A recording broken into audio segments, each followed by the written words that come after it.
जनपद में आज आम आदमी पार्टी की तरफ से आता है, जहां पर तमाम कार्यकर्ता मौजूद होते हैं और वहां पुलिस प्रशासन आकर के पुतला फूंकने से जो है मना करती है और जद्दोजहद होती है, लेकिन पुलिस कामयाब होती है। जैसे कि हर कार्यक्रमों में, हर विरोध में पुलिस कामयाब होती है और पुतला नहीं फूंकने देती है। तो आज पदाधिकारी मौजूद हैं जो पूर्व में शाहगंज के विधायक का चुनाव इन्होंने जो है लड़ा था, लेकिन इस बार जो है कामयाबी नहीं मिली। बातचीत करेंगे कि किस बात को लेकर के आज आम आदमी पार्टी के कार्यकर्ता और पदाधिकारी यहाँ पुतला फूंकते हैं और क्या कुछ पुलिस के द्वारा नोकझोंक होती है। स्वागत है आपका। बहुत बहुत धन्यवाद। आज आम आदमी पार्टी शाहगंज कारकाडी वर्तमान सरकार के विरोध में प्रदर्शन की है और पुतला फूंकने का हम लोग प्रयास किए, लेकिन असफल रहे। क्या कुछ चीज़ें थी, मांग थी या फिर? मांग हमारी थी, जो इस समय बड़ी तेजी से उत्तर प्रदेश में चल रहा है, प्रत्येक जिले में एक बोतल के साथ एक बोतल फ्री। क्या बात कर रहे हैं आप? पता लगा लीजिए, कई जिलों में ऐसी व्यवस्था चल रही है। इस व्यवस्था को तत्काल प्रभाव से सरकार से रोकने का निवेदन किया गया जी। अगर इसको नहीं रोकते हैं तो 1 अप्रैल के बाद बहुत बड़ा आंदोलन होगा, ये आम आदमी पार्टी करेगी। मतलब शराब की एक बोतल आप लीजिए, दूसरी बोतल फ्री पाइए।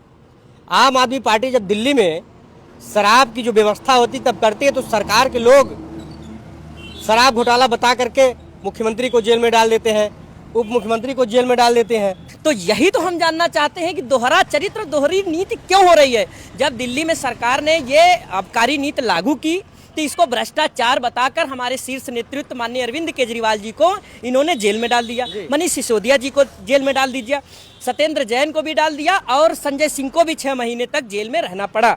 आप बताइए, जिस चीज का आपने विरोध किया और आप उसी विरोध में हमारे शीर्ष नेतृत्व के नेताओं को जेल में डाला, आप वही काम कर रहे हैं। ये दोहरा चरित्र नहीं और क्या है। यह मापदंड गलत है और ये सरेसर अन्याय है। आप कहते थे कि वो घोटाला है, तो यहाँ भी घोटाला है। तो यहाँ कितने लोगों को, किसको गिरफ्तार किए, ईडी सीबीआई किसके यहाँ जाएगी, ये भी तो हम जानना चाहते हैं। इसी के विरोध में आज विरोध प्रदर्शन था। तो क्या कुछ जद्दोजहद चली पुतला फूंकने में, कैसे? पूरी कोशिश रही। हमारे साथ 100-125 की जनता थी और जनता भी नहीं चाहती कि उत्तर प्रदेश में शराब ये वाली नीति लागू हो कि एक पे एक फ्री हो, क्योंकि उस गरीब, मजदूर, मजलूम, शोषित, वंचित समाज के लोग जो इसके आदी हो चुके हैं वो और बिगड़ जाएंगे। और युवा पीढ़ी जिसको आज रोजगार नहीं मिला है और वो भी समझ लीजिए कि बेकार हो जाएगी, वो नस्लें गलत दिशा में चलेंगी इस शराब नीति से। ये गलत है, इसका विरोध होना चाहिए। शराब से हमको याद आया कि मछली शहर में शराब की ठेकी की लॉटरी मिली है और वहाँ पर रिहायशी जैसे इस तरीके के मकान बने हैं। अब सामने मकान बने हैं, ऐसे मकान में बगल में महिलाएं रहती हैं, घर परिवार रहता है। ऐसे ही रिहायशी दुकान में जो है शराब का ठेका खोला जा रहा है। बगल में 120 मीटर एक मदरसा है, पढ़ते हैं, बगल में मंदिर भी है। इस तरीके के जो प्लेस है वहाँ पर शराब के ठेके खोले जा रहे हैं और आरोप लगाया गया कि ठेके को बंद करने के लिए जब कहा गया, जिलाधिकारी तमाम लोगों को, वहाँ के रहने वाले लोगों ने जब शिकायती पत्र दिया, वहाँ आबकारी इंस्पेक्टर के द्वारा कहा गया कि मैं हर हाल में यहाँ ठेका खोलूँगा, जो करना हो कर लूँ। ऐसा कुछ आरोप था। मेरे पिछले वीडियो में आप देखेंगे, नेहा पटेल जो पत्रकार है वहाँ की, उसने ये खबर को कवर किया था। वहाँ जो प्रशासन इस तरीके की अगर करती है, दुकान खोलती है, बगल में घर के रहने वाले लोग हैं और इस तरह से कैसे वहाँ। देखिए, वर्तमान सरकार को देखना चाहिए कि नीति क्या है। वो बताई गई है कि जो इलाके हैं, जो जहाँ आवास है, जहाँ लोग रहते हैं, वहाँ से कम 500 मीटर की दूरी पे, आधा किलोमीटर 1 किलोमीटर की दूरी पे ही ये चीज़ होनी चाहिए, ताकि वहाँ की महिलाएं और वहाँ के बच्चे संस्कारी रूप से रह सके। लेकिन ये अनपढ़ जाहिल गंवार सरकार है। पढ़ी लिखी होती तो इसको मालूम होता। और बोल भी दिए हैं उनके मंत्री कि भाई ये तानाशाही सरकार है, तानाशाही करेगी। और राजतंत्र में प्रशासन हो या शासन हो, किसी को किसी प्रकार का डर नहीं है, क्योंकि भ्रष्टाचार चरम सीमा पे है। ये कह रहे थे कि दिल्ली में जब चुनाव मतलब प्रचार चल रहा था, उस समय मोदी जी एक गारंटी दिए थे कि महिलाओं के खाते में 2500 रुपया जाएगा। तो आम आदमी पार्टी के आतिशी जी, उनके द्वारा भी लगातार जो है महिलाओं के साथ धरना प्रदर्शन किया जा रहा है कि खाते में 2500 कब आएगा।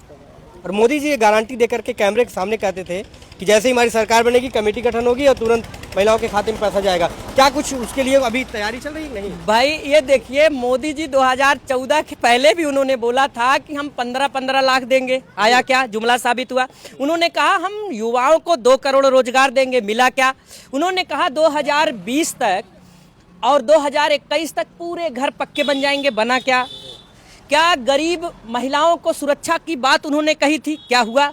आए दिन आज हत्या, बलात्कार, ये सारे चीज हो रहे हैं। तो उनकी कही हुई बात जुमला ही होती है। दिल्ली में भी वही हुआ जो उन्होंने उत्तर प्रदेश अन्य राज्य में उन्होंने किया था। तो वो जुमलाबाजी की सरकार है, भारतीय झूठा पार्टी है, झूठा काम करती है।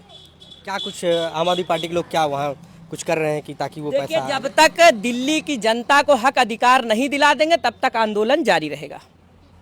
आम आदमी पार्टी के यहाँ के विधायक चुनाव लड़ चुके हैं, आगे क्या कुछ रहेगा? फिर से देखिए, जितनी भी गलत नीतियां सरकार की आएगी, हर गलत नीति जिसपे समाज पर बुरा प्रभाव पड़ेगा, जिस कारण से उसका विरोध हम लोग जोरदार तरीके से करेंगे।